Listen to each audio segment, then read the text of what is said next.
What is up, Panic Squad? We've got a different kind of video for you today. Myself and hey, this is Chris here. How are y'all doing? we are going to be going over, since all of the cards for Lifestream have been revealed, we're going to go over effects of cards, looking at some different strategies that we're personally cooking up.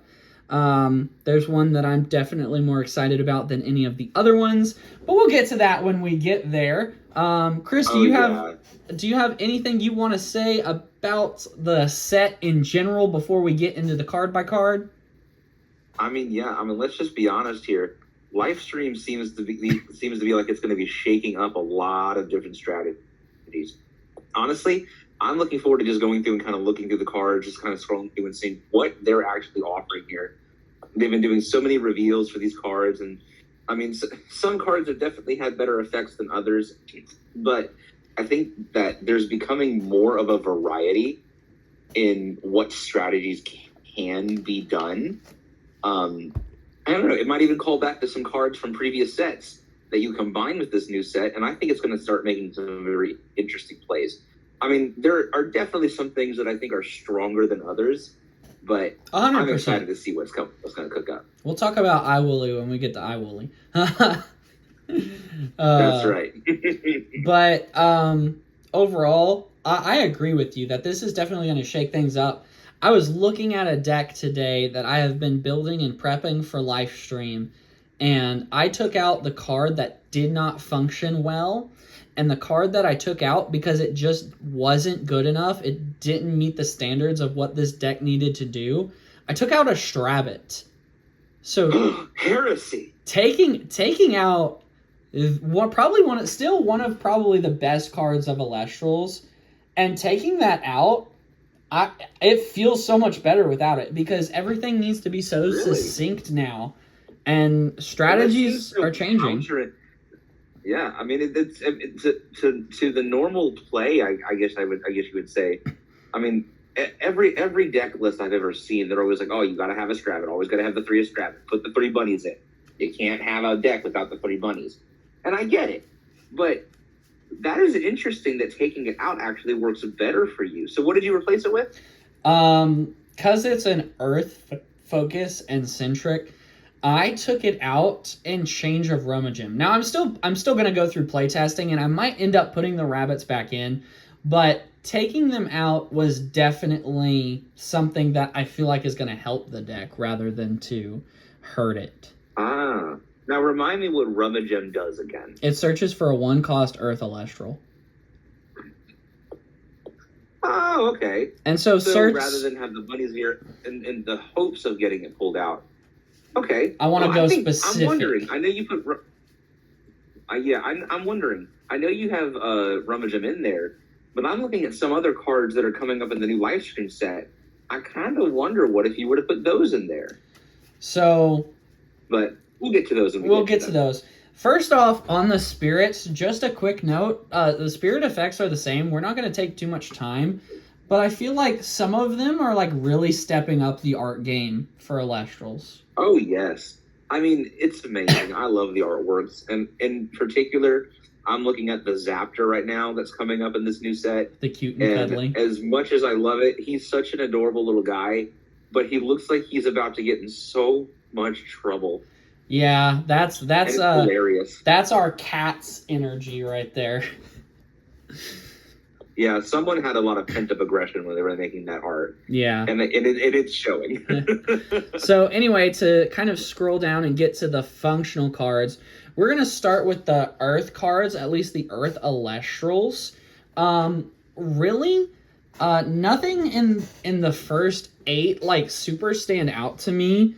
Giraflora having 2/5 and returning a Demeter or Champion of Demeter from Underworld only if it has the highest defense on field. I don't feel like I understand the strategy there.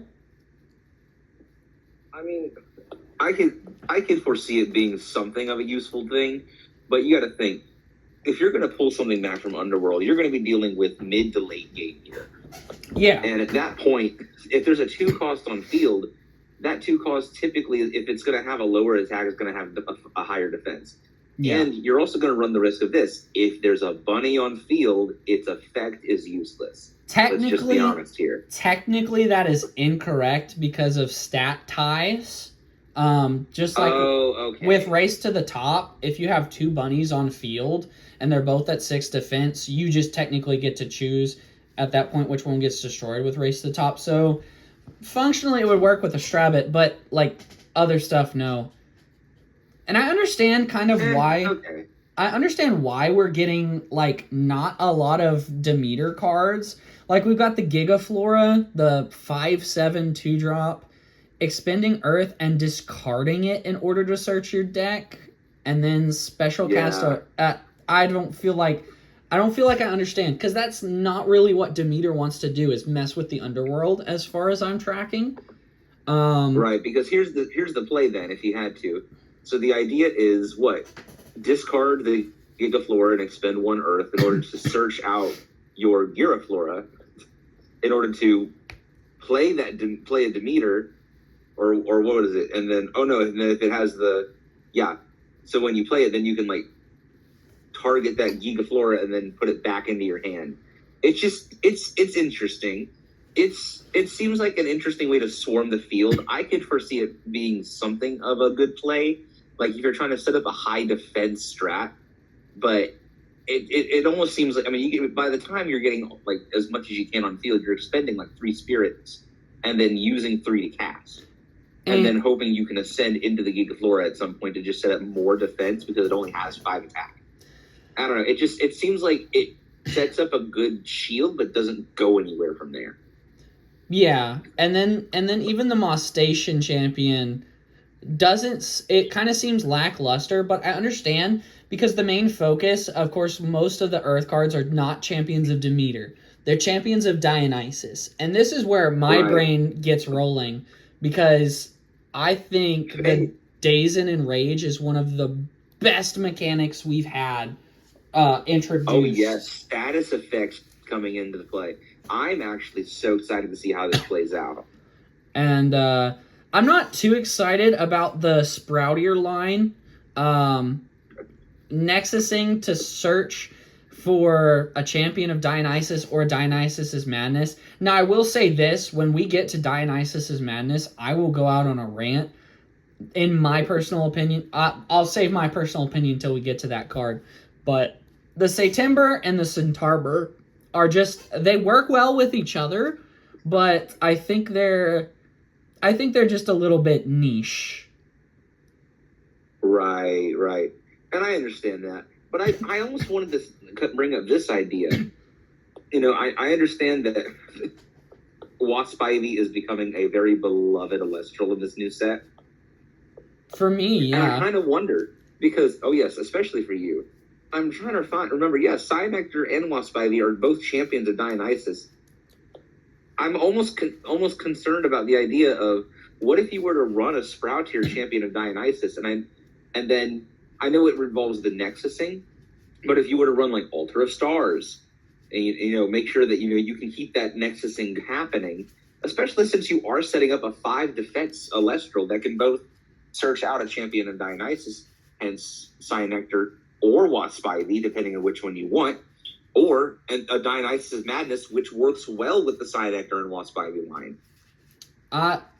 I haven't really done much testing with the Sproutier, because honestly, the Sproutier works better in and of itself with the Drataya line, which is the next 2 cards kind of on the list here. But Drataya being, when it receives, you can target and daze an Elestral. This is the play that I've been seeing. You cast Drataya and target and daze your own Cyprong, because that Cyprong effect will go off. Now that it's dazed, you can pop an Elestral, which is ridiculously cool. But we haven't gotten to Cyprong. I'm going to kind of scroll down, so we'll actually, on here, we're looking at Drataya, Latagon, and then Cynectar, Wasp Ivy, and Cyprong are kind of on the screen here. I So Kate really likes the Latagon. She likes Drataya and Latagon just anyway. But target and destroying a face down if it's enraged, which of course, if you enrage your Drataya, it immediately ascends. Bringing us to the fact, Chris, what do you think about this? We are going to be in the realm of 2-drop Elestrals now. Like, the majority of the heavy hitters now are 2-drop Elestrals. What do you feel about that? I love my 2-drop Elestral. Let's be honest. Jared, back when I first got started with this game, I didn't give a whole lot of effort into 2-drop Elestrals. I side decked a few of them, and I tried to run a few of them back when I used to run Wind and, trying to work with Cryosaur and Falcane, which are great cards, but it had no synergy with anything else. And so I think as great as some of these heavy hitters are going to be, it's going to need synergy, which again is why I understand why you love the Wasp Ivy engine, because it has a lot of synergy and it just works well with other Earth cards. And so I'm excited to see what exactly, people can synergize together to make these 2-drops work. I think the champions of Dionysus really have 2 paths to go down. But you can synergize them very well. You're either going Drataya Latagon or you're going Cyanectar Wasp Ivy, which, hint, hint, wink, wink, if you don't know this, Panic Squad, which one is Sam going for? It's the Cyanectar Wasp Ivy. Who could have thought? And so, I don't know, it's just interesting. Now, I'll tell you one thing I wasn't seeing. I don't know how I missed this reveal, but Hopperoo into Rumantis. Oh, I'm sorry, that Rumantis art goes so hard. So there's a Rumantis full art. Before we hit on them, the Barabib, Barabog, Baraboss, being able to change your Elestral to a Stadium Rune, I don't see the current benefit of that, so I'm just going to remain unopinionated on them. Yeah, I get it. And okay, let's be honest. The Stadium Rune effect that Baraboss has is absolutely amazing. But here's the problem. If it's a Stadium Rune, then all someone has to do is play a Stadium Rune. Specifically, its effect says that they can't play Stadium Runes. I see here. I missed that part. Opponents cannot play Stadium Runes or vice versa. And because it is now a Stadium Rune itself, it can't be swiped over. Wait, wouldn't that make things like Earthquake feel like null and void, or even Boom Bats, because it's not an Elestral anymore, it's a Stadium Rune. So you're asking the questions that a lot of people have been asking about Baraboss. Also, what happens to something that is an Elestral that is permanently enraged? Because you can't be permanently enraged and permanently dazed at the same time. Right. So I think that one just brings more questions and probably more ruling questions than anything. Hopperoo and Rumantis.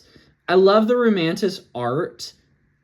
I don't like the fact that Rumantis bounces itself to hand and then you can recast it. Why would you leave your field open? Right, exactly. Okay, let me read this. This Rumantis can attack upon its spirit decks directly. That's a good ability. When this Rumantis deals damage, you can return it to your hand. If you do, during your next draw phase, you can special cast it using only 2 Earth from your Underworld. Okay. I see the point in it.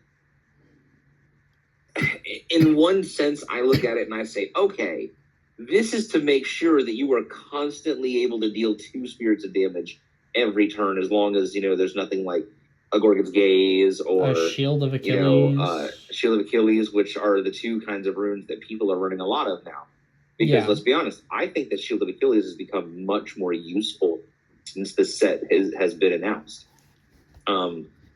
Just based on things like this alone. So, fun fact, Shield of Achilles might find itself less useful We'll get to Really? that, but there are a couple Elestrals here that can't be returned to hand by card effect. Like what? I'm interested in finding those out a little later. The new Krakatuga has something to that effect. And then there's a lot of stuff that turbos like really works really, really well with Farrageist.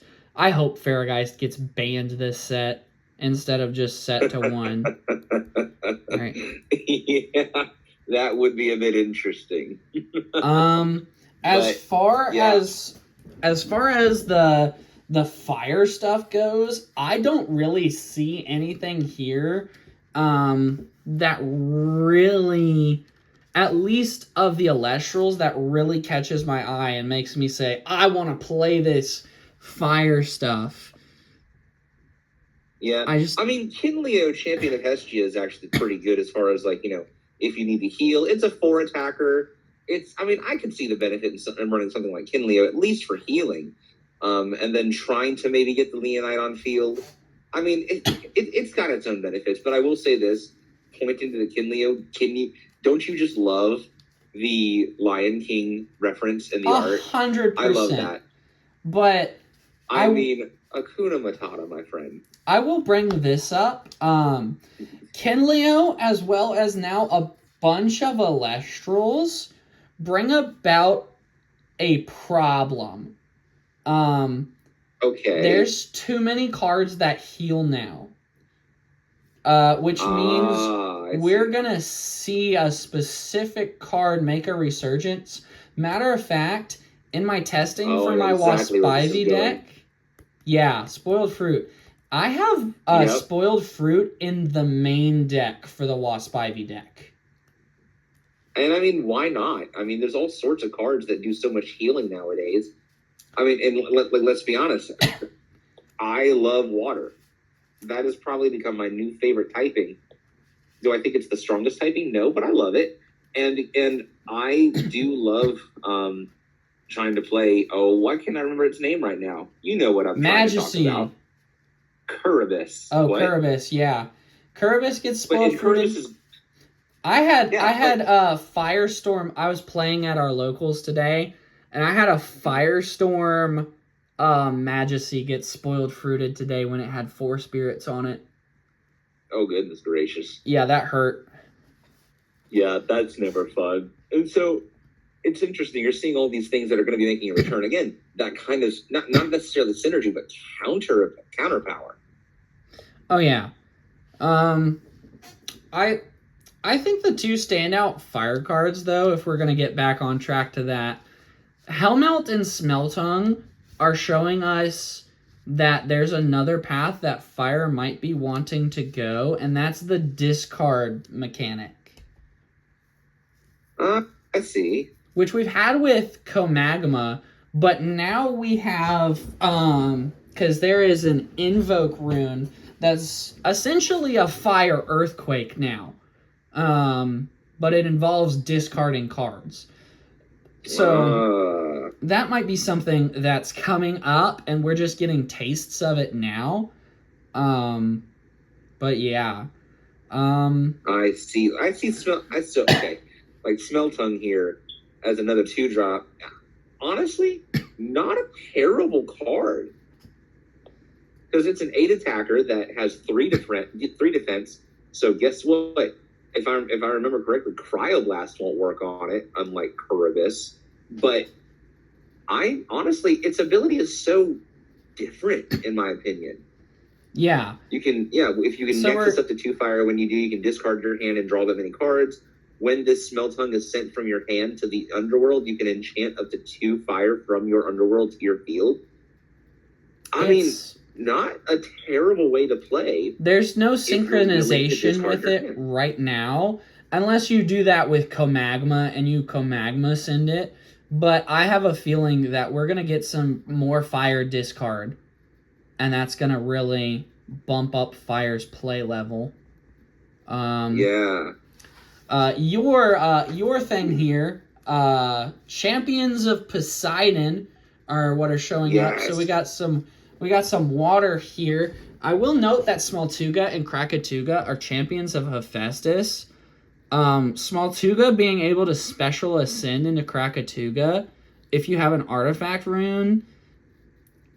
I've kind of played around with this a little bit with base set Krakatuga. I haven't found a really good combo, but I will say that the other Krakatuga saying that artifact runes and empowered Elestrals on your field can't be destroyed or returned to hand by card effects. Wow. That's kind of nasty. Not gonna lie.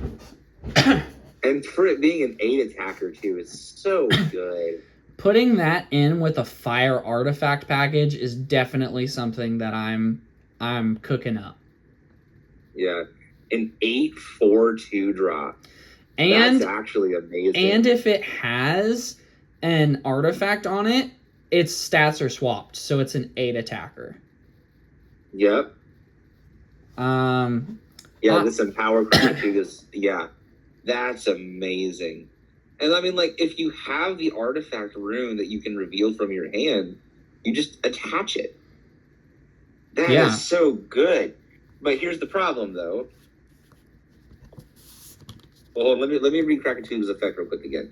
During your turn, artifact runes and empowered Elestrals on your field cannot be destroyed or returned to a hand by opponent's card effects. Okay. So I don't think I would so if you were to play that Krakatuga and it's empowered, then on cast, I don't think I would be able to play things like, PTA.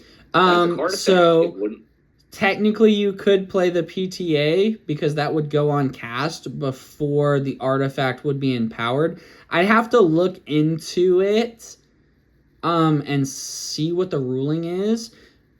I do believe that the PTA would not work though, because if you empower it wouldn't work. Yeah, it's a card effect. The only thing I think that would offset that is if I were to I could see it. Wait a minute. Well, then here's the thing. Yeah, I'm sorry. I'm rambling at this point because I'm thinking in my mind. Because in the engine of it, you would reveal it with Smaltuga, and then you would special ascend into Krakatuga. That's on the chain. Then you would empower it with the artifact. Yeah. So I could, PTA it on the cast, but once the artifact is on it, then I can't destroy it. Yep. So then what am I doing? I'm just lowering its attack for one turn. Essentially, yeah. There's nothing else I can do. So I'm definitely Krakatuga is an old card that I loved playing. It was the very first deck that I ever played was base set Krakatuga. But I'm liking this Krakatuga. I don't know how to feel about Smaltuga. Champions of Poseidon here. Typhlant and Ivory are just kind of there. The real home hitters are definitely going to be Krakid and Kraking. All right. I did not know much about these abilities, so let me read these. It says, when you cast this Krakid, or when it receives one or more water with Poseidon's effect, you can block one unoccupied slot in an opponent's Elestral row, as long as this Krakid is enchanted. Ooh, that's good. And so for 4 defense Elestral, that's not bad. Yeah, and then with Kraking, you can special cast it from hand if your opponent has 2 blocked slots. Okay, let me see. Yeah, this Kraking in your hand can be special cast with 2 water if an opponent has 2 or more blocked Elestral slots, and you did not special cast a Kraking this turn. Which, how are you? Yeah, you don't even get to special cast the original one anyway. So, interesting. Okay. Well, there's going to be a lot with this one, and then it says Elestral slots. You can expend 1 water or return a water card from your underworld to your hand. Oh. Yeah, those are going to be quite menacing. Foamy and Capragol, I don't think a lot with these. Trident of Poseidon just doesn't see enough play. But the fact that Capragol, when it receives in a Nexus from Poseidon, you can target and destroy a card. Or destroy an Elestral. Sorry. Elestral, yeah. That's amazing. Yeah, when this receives one in an extra Poseidon, target destroy an Elestral. That's really good. And for a 7/6, that's really not bad at all. Yeah. To be able to target and destroy, which, let's be honest, to be fair, Jared, that kind of is a little better than my Curibus deck. Oh, 100%. Yeah, that because it does a similar ability in what I would need to run. Because with Curibus, you got to get him on field, and let's be honest, if you want to run the effect to the best of your ability, you need Poseidon on field. Yep. And so, because that way you're not taking water spirits off of any other place on your field except off of Poseidon. And yes, you get to heal with Curibus, but with this deck, you wouldn't necessarily need to heal. That's actually amazing. Yeah, and then it just gets complete. I'm sorry, you're right that it is really good, but it gets completely overshadowed by the Champions of Aphrodite. Yes, I've heard a lot about these. Now, I haven't seen much on the Champions of Aphrodite. So probably let's start with Dratagua. Well, actually, if you want to start, Foamy's the best place to start. Foamy's the searcher for Aphrodite, but it is probably the best water card we've ever had just because of its multiplicity of effects. So when you cast this Foamy, you can search your deck for an Aphrodite and add it to your hand. You can spend 1 water and discard this Foamy in order to search your deck for a 2-spirit of... What? So 2-spirit water Elestral and add it to your hand? Yeah, so Why? If you cast Foamy, search Aphrodite. Aphrodite searches, you can disenchant to search for a card that has the same name as an Elestral on your field. You search the second Foamy immediately, and then you're searching Lockagons, which can be special cast, or not that one, but if you have that one, and then you Aphrodite search another one, and you just start building up your field of Lockagons. It's insane. You can special cast this Lockagon from your hand with 2 water if you did not special cast a Lockagon this turn. You can special cast a Lockhagon. You can return water from your one water from your underworld to your spirit deck. So that is an on-field effect. That Lockhagon says you can special cast a Lockhagon, so you can't special cast that specific Lockhagon. But if you get that one on field, you can special cast a second one. That's amazing. Caprigal not being destroyed by 1-spirit Elestrals in battle is pretty good. Popping a face down rune. The real deal with the Champions of Aphrodite is the Aphoros and the Magneros. We're gonna ignore Coastalith because Coastalith bad. I'm gonna say, when does Coastalith matter anyway? Yeah. Moving on to Aphoros. This Aphoros in your hand can be special cast with 1 water if you control an Aphoros and did not special cast an Aphoros this turn. While there are 2 or more Aphoros on your field, they all have 5 base attack. Oh, so it's okay. It's like a different version of Viserys, in my opinion. Yes. That doesn't require you to attack. Yes, and that's the problem because Magneros, Champion of Aphrodite, when you cast this Magneros, you can search for an Aphoros or an Aphrodite Soulmates and add it to hand.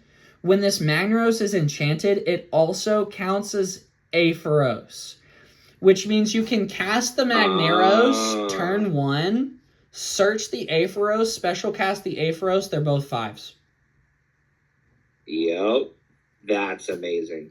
So, holy cow. So it's a good swarm tactic. Honestly, it's a good 5s tactic. Yep, we back in 5s. 5s is just not a big buff. So, I think if we're looking at the most broken cards from the set so far, we've got the Cyprong, which is an amazing card for the Searcher of Dionysus. It's the other effect with dazing and popping a 1 or 2 cost with 5 or more attack is amazing. Wow. Foamy Aetheros, Magneros, those are broken cards. You know what else is a broken card, as long as you're not playing solely Lifestream cards, is the next card on screen, Amp Up. Yep, you can expend 1 Thunder and discard an Amp Up in order to special ascend this Amp Up to Lycavolt from your hand or deck. So, I will say this. But you would need 2 Amp Ups in your hand, wouldn't you? Or 1 on the field, 1 in hand? So, I will explain this because I built this deck today and was playtesting. Lycavolt, Champion of Zeus, we ignore him. He's bad. You're using OG Lycavolt. So, if you have a starting hand of base set Amp Up, which says you can expend and discard this Amp Up to search for 2 Amp Ups and add them to hand. I see now. If you start with that, you're discarding that Amp Up, searching at 1 Champion of Zeus and just another Amp Up, casting the Champion of Zeus, expending, discarding an Amp Up, ascending into Lycavolt, base set Lycavolt, which gets +2 attack for every Amp Up in Underworld. And at this point, you're already putting in 3. Yeah, so you can turn 1 have a 12 attacker on field. Huh. And when turn it 1 or turn 2? Turn 1. Really? Wow. And the fun part is you get to use basically old Spark It, because when it destroys an Elestral in battle, you get to look at your opponent's hand and rip a card.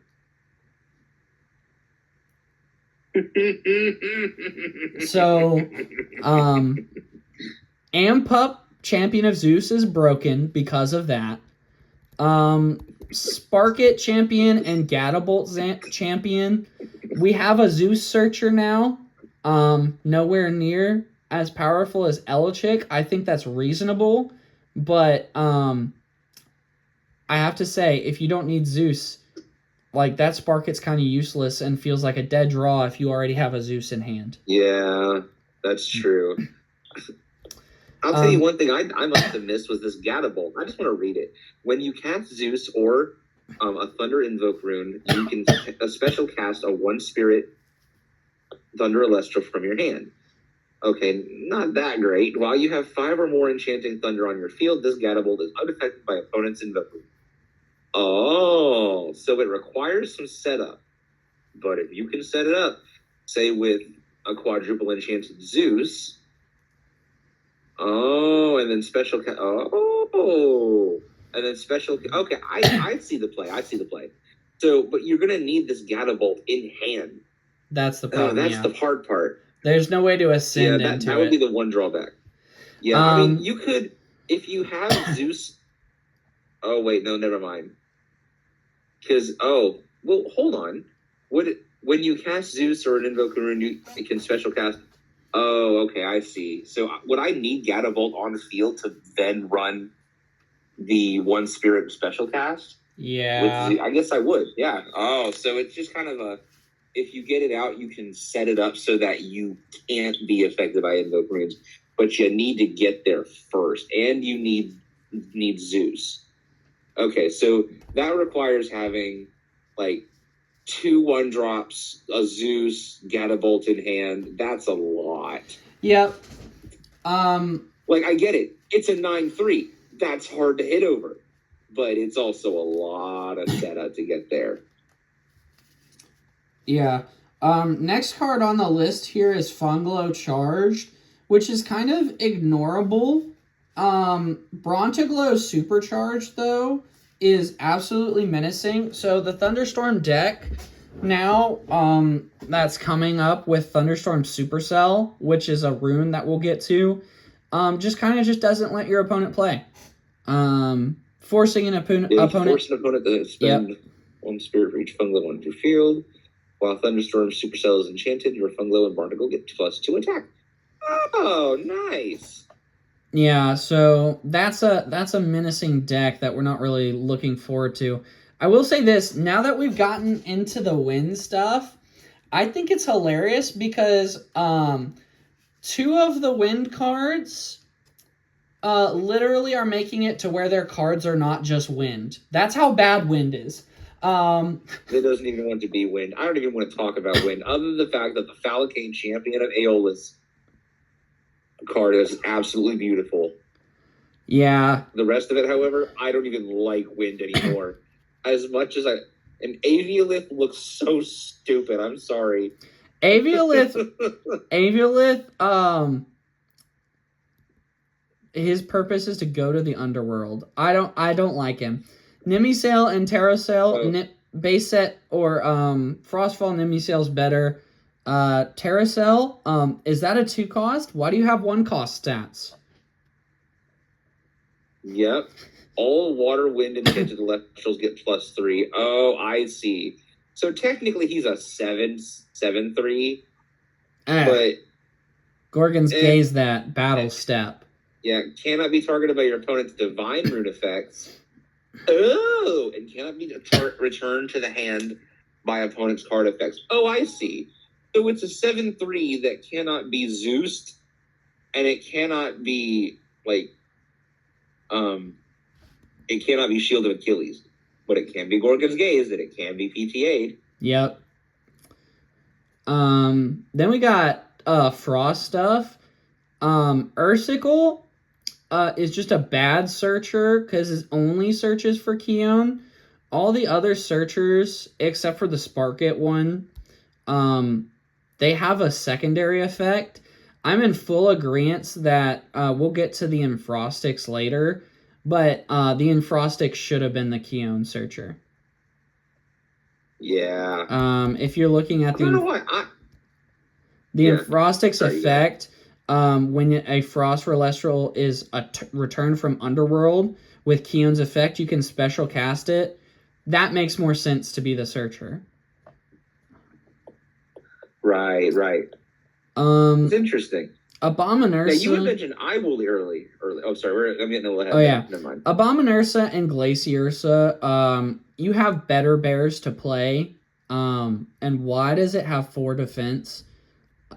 I don't see them getting played. Catarant and Iwoolly, though. Like I said, these are the ones you were mentioning earlier.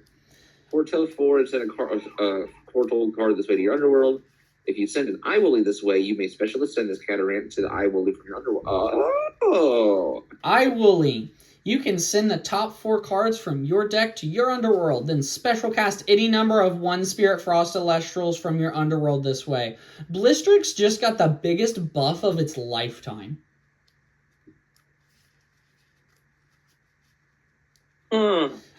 Imagine milling. Okay, so here's the fun part about chains. I believe that this is correct. Hold on, I just dropped a bunch of stuff. I believe this is correct. If you Iwoolly and you send a Snowlet and an Asprowl into the underworld, Iwoolly effect will pop off first and you'll special cast the Snowlet. And then because Asprowl was sent to Underworld and it's still on that link, you can ascend into Asprowl. Huh. So that's pretty crazy. So Blistrix, again, being what it does best, the ruiner of fun. And then we have Morfrost, Chimera Form, and Morlith. Not really much to be said there. I think Iwoolly makes Morfrost actually somewhat more playable now, but I haven't tested enough to see it. Yeah, I see. Solar stuff. The only thing that I want to mention here is 2 cards, is the Nomadial and the Royalotl. Nomadial, discarding a solar card to force an opponent to skip the battle phase. That's so janky. But so mean. It works so well, because if you look at Royalotl, when an opponent declares an attack, you can foretell 3 and negate the attack if a Solar Elestral was foretold that way, and then add a Solar Elestral foretold that way to your hand. That, with another card that we'll talk about, the Guardian of Light, that just negates an attack, heals 2. Solar is just like, no, you can't touch me. You can't attack me. Try it. I dare you. So you're telling me that Nomadial has literally just become the John Cena of Elestrals? Pretty much. This is great.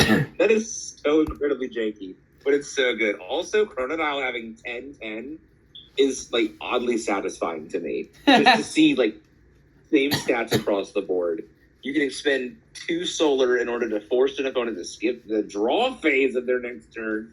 When an opponent's turn begins, you can draw a card. You're stealing a draw phase. Really good in some ways. You're stealing a draw phase, but is that better than making them skip their battle phase? No, it's not. It's Nomadile's gonna see so much fun play. I want to see something built around this. That's actually hilarious. We'll go over some preemptive deck list. One of them is something that I've called Solar No, and basically it's just you can't attack. And the end goal of it is great because the OG you can't attack me unless you want this game to end is Pheromel, because you just negate the attack and ascend into Farrageist. And it's solar, so it works. It fits the bill. It's hilarious. That's hilarious. Next up are the lunar cards, which I think for Artemis getting her own starter deck and then getting exactly 4 new lunar cards is a scam.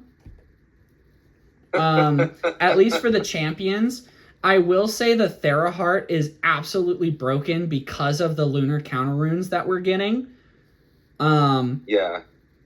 I'm gonna ask your opinion on this though. What do you think about Gambit? Let me see. I read them a little bit earlier. You can target an Elestral and flip a coin. Yes. If heads, destroy that Elestral. If tails, its controller may return equal to its enchantment cost from their underworld to their spirit deck. Let's go gambling! So it's amazing. Yeah, I love that. That is a gamble. It is so good, though. So, I genuinely love that. A-Drive said we like Gambit so much, we're going to give it a holo. We're going to give it a Shattered Stars Constellation Rare. It gets its own full art, and it gets an X out of 99 Stellar. So, That's amazing. Does the creator of the game like gambling? Stay tuned to find out. Another very janky way to play, but if it works. But here's the problem that I foresee with this.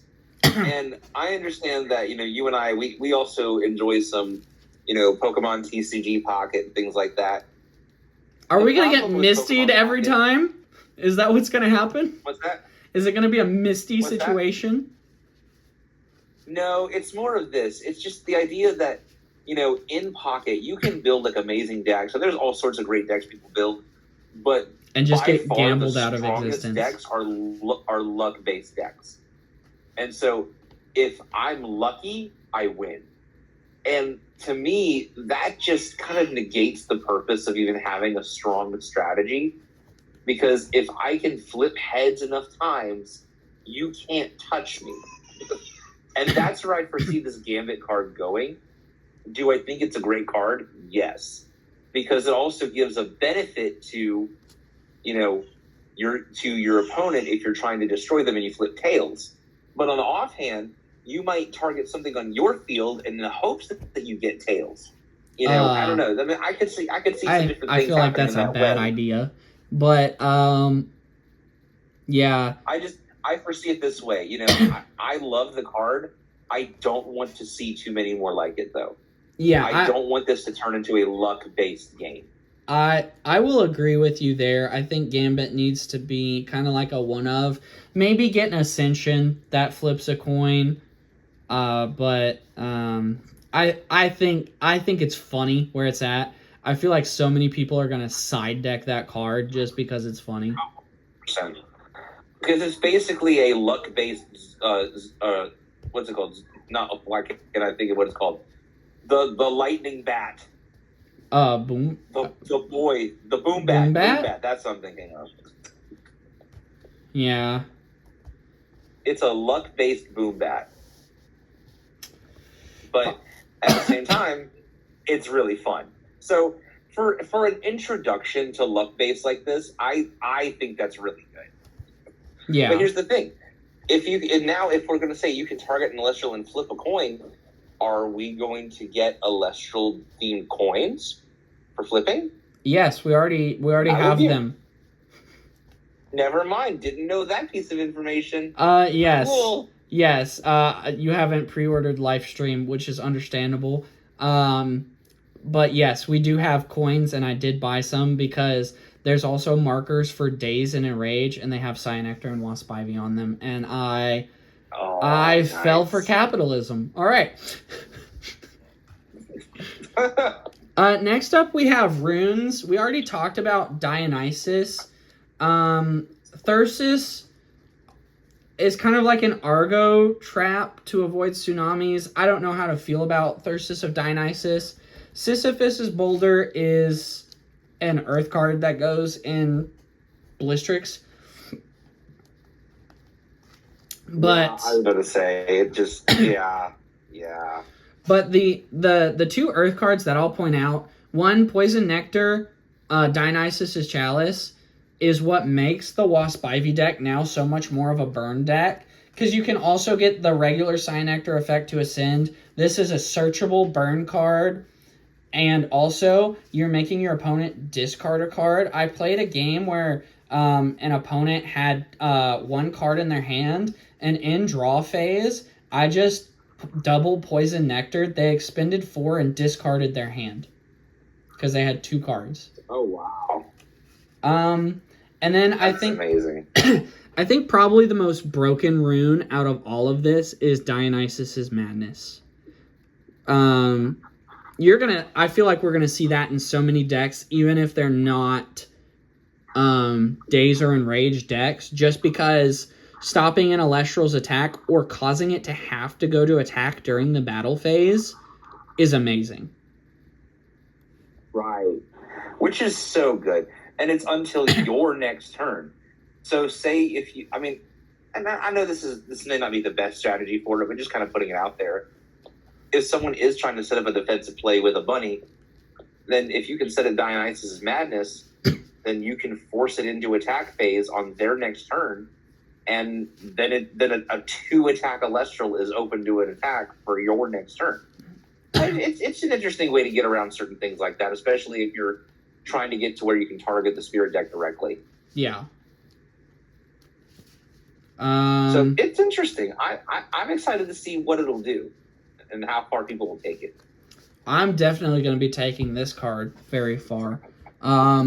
Fire cards, we have 1 fire rune, Up in Flames, and this is like the Fire Earthquake. Discard a Fire Elestral in order to target and destroy an Elestral with equal or lower enchantment cost as the discarded card. Again, we don't have the full Fire discard play yet, but this is funny. It's Fire Earthquake.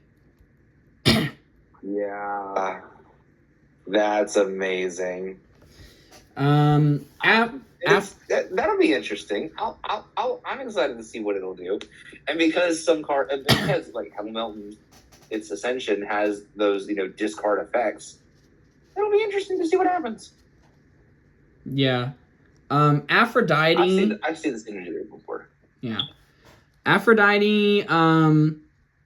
We've already gone over. Necklace is funny because I can make an Astrabit, also a Majesty, and an Eddy, and a Galaxy at the same time. That's +3, and has the name of every water Elestral. When the empowered Elestral is destroyed by an opponent, you can return up to 2 from your underworld to your spirit. Okay. I see where this is going with the foamy. It's very niche. Aphrodite's Soulmates being basically another card that's an attack trap. Soulmates can only be played when one of your water Elestrals is destroyed and you control another water Elestral with the same name. So it only really works with the Aphrodite stuff. The funny part is it synergizes so well with the Magneros and Aphoros, and they're already kind of busted. Yeah. Interesting. Supercell we went over, but it allows you to do thunderstorm stuff for free essentially, and empowers the whole Funguide or Funglow, Bronzaglow thing. Keon's coming back. Ice Age. Oh, Ice Age is okay. That's gonna be so good. it's so expensive. So this is our third ever 3-cost rune. It's a 5-cost Ultra Earthquake. It's so good. Yeah. The unfortunate part is the deck that kind of pairs well with is Blistrix, kind of, but it's too expensive to run in Blistrix. That's fair. But I wonder if a Cryovern deck would work well with it then. Blizzard. I almost wonder. Blizzard and Frostbite are just kind of eh. They're meant for bears.